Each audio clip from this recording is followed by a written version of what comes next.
जय गुरु ठाकुरेर चरणे प्रणाम जानिए शुरू करছি আজকের আলোচনাটা।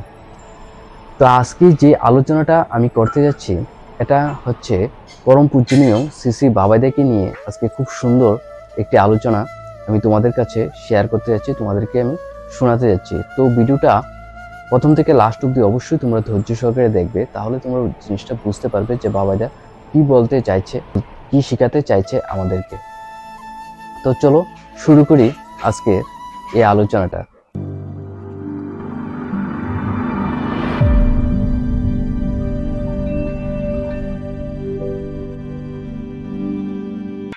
একদিন কি হয়েছে, বাবাইদা কোনো জায়গায় আমাদের ঠাকুরের একটি অনুষ্ঠান ছিল, সেখানে বাবাইদা যাবে। তো ট্রেন ছিল বিকাল ঠিক 5টা বিকালের দিকে কি। তো এমন সময় বাবাইদা এখনো স্টেশনে পৌঁছায়নি। তো বাবাইদা তার নিজস্ব যে গন্তব্যস্থান আছে সেখানেই বাবাইদা ছিল। তো হঠাৎ করে একটি বয়স্ক বৃদ্ধ মা সে লেংড়াতে লেংড়াতে বাবাইদার কাছে এসেছে। বাবাইদার কাছে এসে বললেন যে ঠাকুর, অনেক দিন ধরে আমি পায়ের ব্যথায় কষ্ট পাচ্ছি, অনেক ডাক্তার দেখিয়েছি, অনেক বৈদ্য দেখিয়েছি, অনেক ওষুধ খেয়েছি, কিন্তু কোনো লাভ হচ্ছে না। এখন আমি কি করব? নিরুপায় হয়ে আমি তোমার কাছে এসেছি ঠাকুর, এখন তুমি বলে দাও যে আমি কি করব। তখন বাবাইদা সেই বৃদ্ধ মাটির দিকে তাকালেন এবং একটু হাসলেন। হেসে উনি এই বৃদ্ধ বয়স্কর মাটিকে কি উপদেশ দিলেন চলো আমরা একটু দেখি। कल मैं आने वाला था यहाँ, रात का ट्रेन था, एक माँ आई ऐसे ऐसे करके, बोला मेरा शरीर बहुत बीमार है, मैं अस्वस्थ हूँ, मेरा मन ठीक नहीं है, हमको बोल रही थी। तो मैं देख रहा था इसका कोई इलाज कोई डॉक्टर नहीं कर पाएगा, मुझे ऐसा लग रहा था कोई इलाज इनका कोई डॉक्टर नहीं कर पाएंगे। ऐसा ऐसा करके चलते चलते आए, बोला हमको ठीक कर दीजिए। हमको बोला आप हमको ठीक कर दीजिए। तो मैं तो कोई जादू का छड़ी नहीं हूं, छो दूं और सब ठीक हो जाए।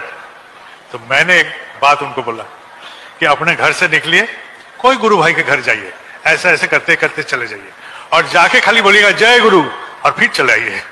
हम बोले 1 महीना के बाद आप यहाँ फोन करके बोलिएगा आप कैसे हैं, और यदि ठीक नहीं है तो हम उसके बाद कोशिश करेंगे, लेकिन 1 महीना आप कम से कम ऐसा करते करते जाइए, किसी गुरु भाई के घर में जाइए और बोलेगा जय गुरु और फिर चले आइए।